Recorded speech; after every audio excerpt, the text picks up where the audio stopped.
This is the story of the dog's house and grandma's house, and this story is going to help you remember where every single white note is on your piano. I'm going to share my screen to show you the story, and then we will get started.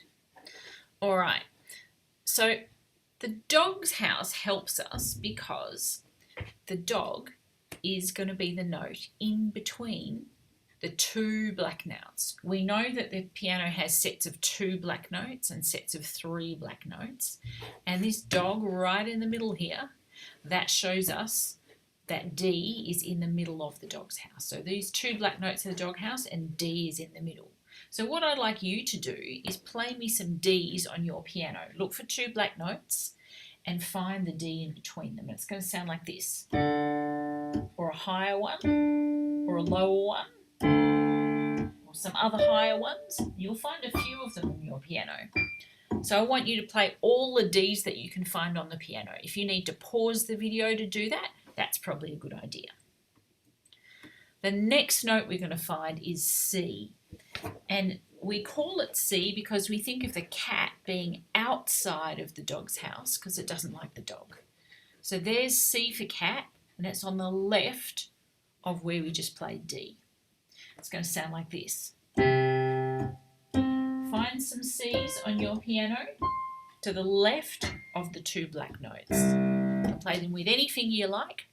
Pause the video if you need to make sure you play all of them that you can find on the piano.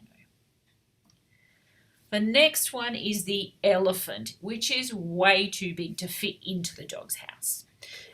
So it's on the other side of the 2 black notes, and it sounds like this. You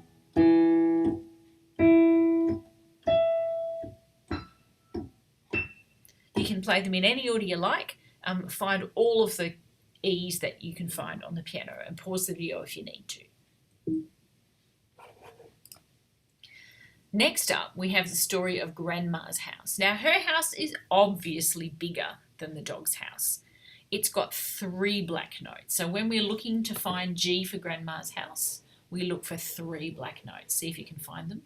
And Grandma is inside the 3 black notes because she's inside her house. This is what G for Grandma sounds like.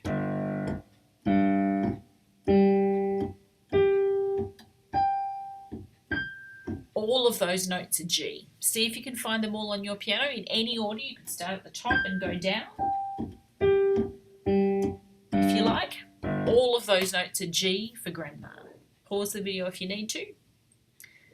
The next one that we need to look for is F for front door. Now, Grandma's house is much fancier than the dog's house. It's got a front door, which is this one, F. And also a back door, which is B.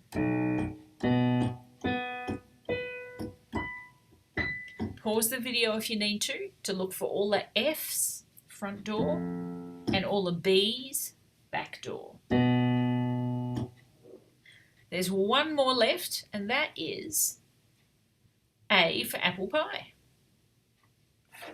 which looks like this. So the A is also inside Grandma's house. It's inside where those 3 black notes are. She might be making it in the kitchen, that apple pie. Have a look for all the A's you can find on your piano. Pause the video if you need to. And that's it. That's all of them. So now what I'm going to do is get you to play those notes in a different order, just one each of them. You don't need to play all of them on the piano now. But let's start with D for dog. See if you can find a D on your piano. D for dog is in the middle of the dog's house, and it sounds like this. Maybe you found a lower one or a higher one, but we only need one. D for dog. The next one I'd like you to look for is G for Grandma. See if you can find a G. And here comes a C, and you can C for cat, which is next to the dog's house. You can always pause the video as many times as you need to. The next one we're going to look for is F for front door. This is what it sounds like. And we'd also like to see B for back door, outside of Grandma's house to the right of the 3 black notes. And let's have a look for E for elephant. Remember, the elephant was too big to fit into the dog's house, so it's outside of the two black notes. That's what E sounds like. And the last one is A for apple pie, which is inside the grandma's house, right there. Good job. You might like to rewind this video and do it again for a bit more practice, so then you'll know where all of the white notes are. Good job.